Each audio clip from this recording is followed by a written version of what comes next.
intimidating me, I can succeed to challenge them. I dreamed. That's the second message. I dreamed as a child to be a medical doctor. As a child, I was sick, and to see the doctor, what kind of respect they have, what kind of life. And I said, I want to go to be educated, to rescue my family from the misery they suffer and they live. Education for me was just a matter of survival, to get a better job, to run a normal life.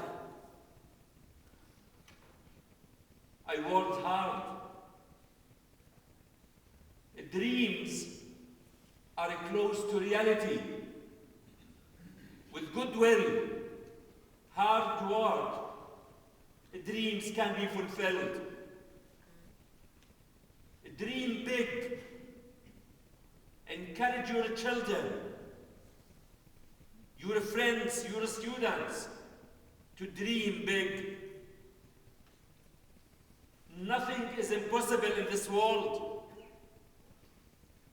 They can achieve their dreams.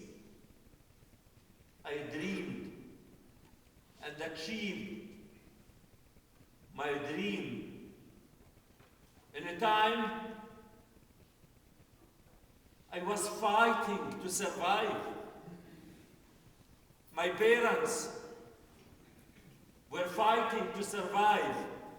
But in this world, we can see around us others who are living to fight. We don't want to live to fight. We want to live in order to enjoy life and to give life to others and to have a life full of peace, joy, and happiness. The most difficult time in my life was just in 4 months period. As I said, life is full of surprises. It's complicated. We don't know what will happen tomorrow, even after an hour. 16th of September 2008, 4:45 p.m. is the day when I lost my wife. I didn't expect it.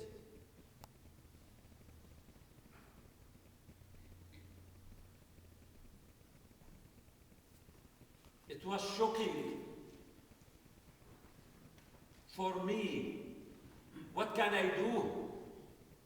I was blessed to have 6 lovely, beautiful bride daughters. If I have 100 of them, I will pray every day. I will say I am blessed. I was proud of them. They never succeeded in their school. Less than 97%. Their teachers were fighting to have them in their classes. They were girls, full of energy, of humanity, of love to others. And my religion taught me, after I lost my wife, what can I do? Because I fully believe children to be raised should be raised with the mother. The mother is vital. The mother is the one who sacrifices, who gives. She is the main pillar in the house. And the orphan is not the one who loses the father. The orphan is the one who loses the mother. He loses the love, the kindness, the passion, the support. But my daughter Bisan, she said, count on God and on our support and continue your work in the Israeli hospital, where I used to be the first Palestinian to practice medicine in an Israeli hospital. I started it in '91 during the first Intifada, and a time the Israelis used to see the Palestinians as workers, serving them. It's time to see Palestinians as a human, as they are, as skilled as they are. I believe medicine has one face, it has one culture, one color. It has a human face. It has one culture of saving lives and healing. We don't discriminate when we deal with patients. The happiest moment for me when I handled the baby to his mother. The happiest moment is when a couple comes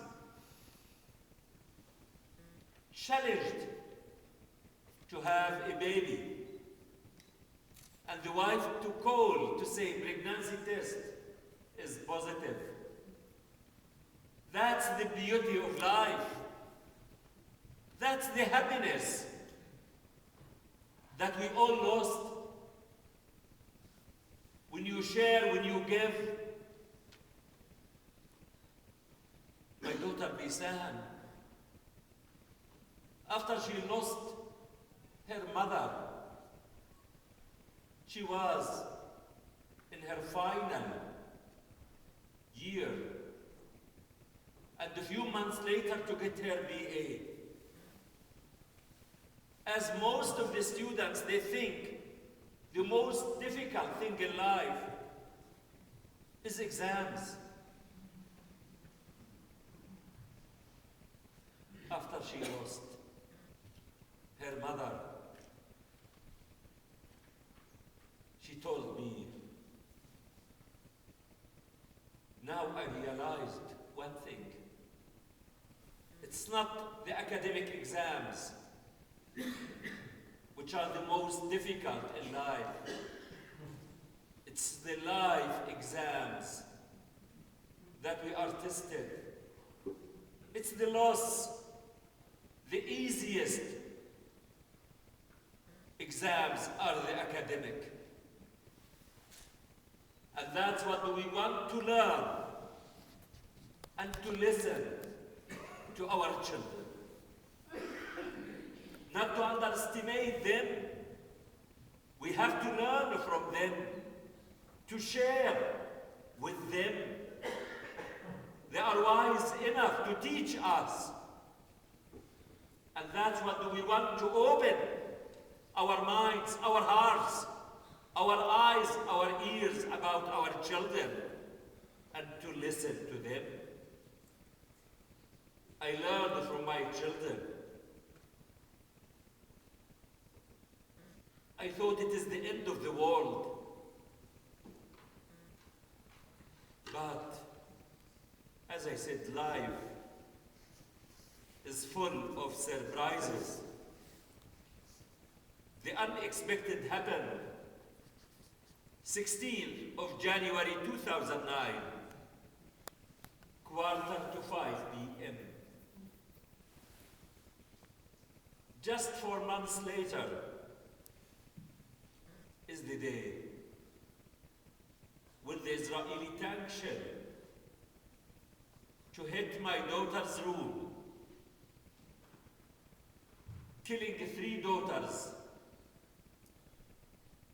1 niece, and severely wounding others.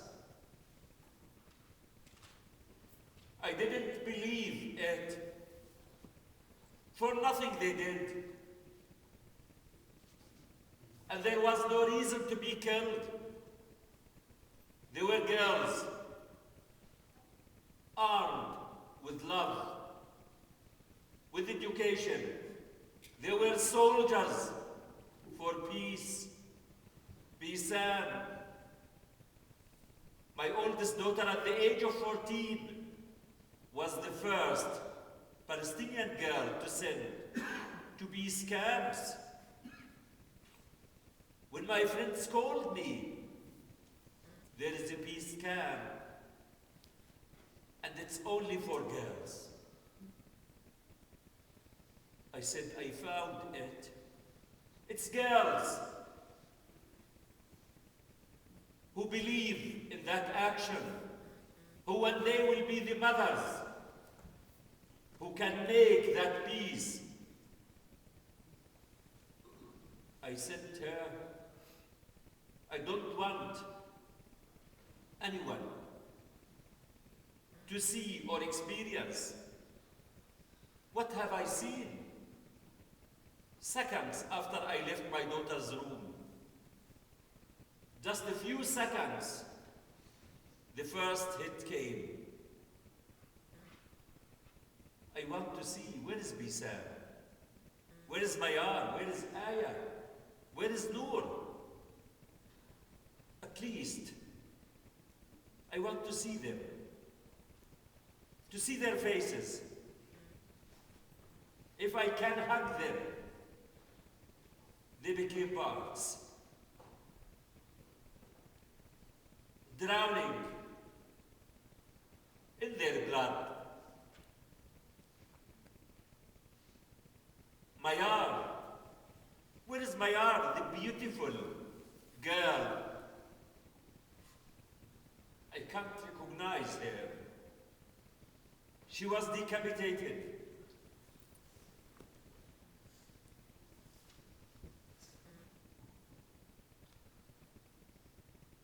But I was blessed to be a medical doctor. I was blessed to run my life. Faith is important. It's important to have faith. I started to think, what can I do for my daughter Shada, who was severely wounded? For my niece, for my brother. I have to deal with emergency situations. Those who were killed. I can't do anything. I started to think of my son, who is 12 years old, and to look at him. What the future is waiting for him? What kind of life is he going to run? He lost his mother, and now he lost his main support. Bisam, Mayar, Aya. Is he going to lose control, to be crazy, to adopt violence as a way, or what do we call to be terrorist or extremist? He wasn't born violent or terrorist. We want to ask and to blame ourselves. Our children, they are not born violent or terrorist. They are born healthy, good people as others. We want to to blame the context and the acts. We did. We made our children to be violent. And if we want to treat, not to treat, to prevent them from being violent, to give them the life they deserve. He looked at me and to say, why are you crying? Why are you screaming? You must be happy. I was surprised. My son lost his mind. He wants me to be happy for the loss of Bisan, Mayar, and Aya and Noor. I said, you must be happy. My sisters are happy there. They are with their mom. She asked for them. That's the 12-year-old son. That's the wisdom we can learn. And that's the lesson. It's time for us to learn from our children and to be our role model and our leaders. If he said that, I said, I don't need to worry about him. Just to carry the pain, the wound, and to move. As Einstein said, life is like riding a bicycle. To keep balanced, we must keep moving. I kept moving. Stronger, focused, more determined, of not giving up and losing the direction. Since then, I swore to God and to my daughters not to relax or to rest, and to keep and devote my life carrying one mission and message. I believe one day I have to meet them. But I want to meet them with the big gift. They sacrificed their souls and the blood for the justice, to bring them the gift, the justice they made it. And from here, being with you here, we send them blessings from this meeting, that you are remembered. You are with us. Your souls are flying and following me. I talk to them and see them. They energize me to keep moving, to do more with wisdom. Kind words and good deeds. Those are the means of fighting and bringing them the justice. They paid the price. That's what will make the difference in this world. Wisdom, kind words and good deeds. Someone may ask, why you didn't hate? Even when I wrote my book, I shall not hate. Because some people were expecting me to hate. I may have the right to hate, but we have to think that we are blessed to be human being. Human being, that we have choices in life. to choose between the right and the wrong, between the hate and the love?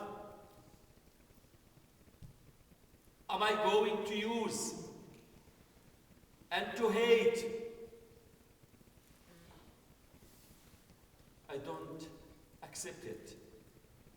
Hate will never give blessings to my daughters.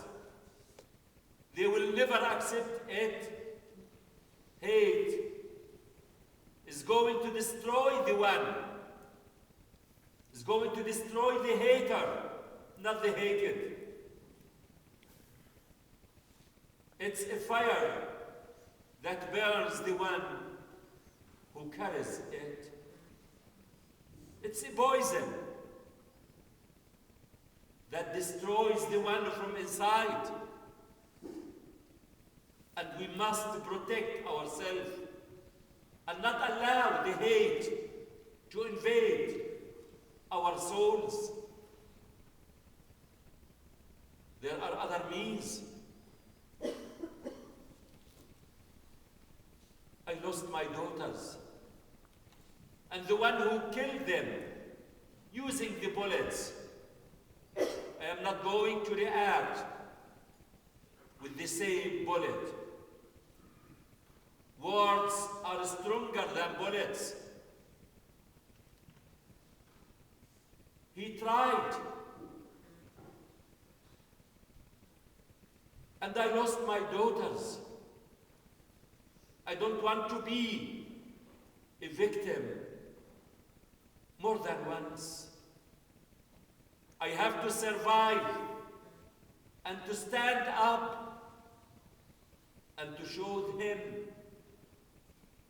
you will never destroy me. You killed my daughters, and you are not going to kill me with hating and with the hatred. We must build a shield around ourselves. Rabbi Jonathan Sachs said, the biggest weapon of mass destruction is the hate in our souls. We destroy ourselves. We need to feel the anger and the outrage, to feel outrage about something wrong happening, and to take responsibility of changing it, motivating you to take action, to change it. The antidote of hate and revenge is success. To move forward, to succeed. My daughter, Shada, who was severely wounded, she was in her high school. She was studying day and night during the war on candles, as there was no electricity, to be one of the top 10 in Palestine in the high school. But she is severely wounded. And what did she suffer? During the whole school year, of the loss of her mother, 3 sisters and niece. And now she is severely wounded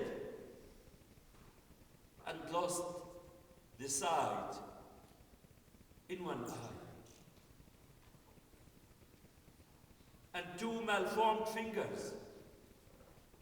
But she didn't give up. In the hospital, she said, I have to start practicing writing by my left hand. If they want me to lose my right hand, I have the left.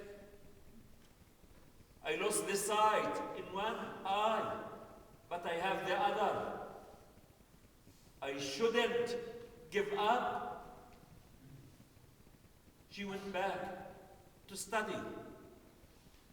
And I didn't expect much from her. The day we moved to Canada, they announced the result. And she succeeded. As nothing happened. She succeeded. 96%. And that's what we want. Our children, they are the motive. They are inspiring us, and we must keep them as our role model. What is she doing now? She's studying computer engineering at the University of Toronto. She succeeded to challenge and to move. I'm coming with the belief that there is hope. Hope is there. As long as you are here, coming to listen, coming to know, this is the hope. Hope is life. Hope is in our children. We are not allowed to lose hope. In spite of the difficulty of the situation, we are not allowed to lose hope as long as the patient is still alive. I can't say to the patient, it's over. Now we can't. But we have tomorrow, and after tomorrow, we have the future to bring us a lot. And that's what we want to keep hope and to move with it. This world can endure and can be a better one, a peaceful one for our children and others. With the three things: justice, truth, and peace.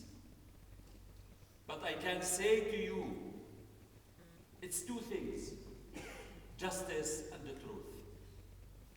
Because as long as there is justice and the truth, peace is a consequence of justice and the truth. And peace, what is peace? Peace, we don't want to spend time. Peace, where people live and feel that they are free, safe, secure, healthy, and happy in their life. It's not the absence of conflict or war. Peace is something positive that we feel it. It's not a word, just we repeat it.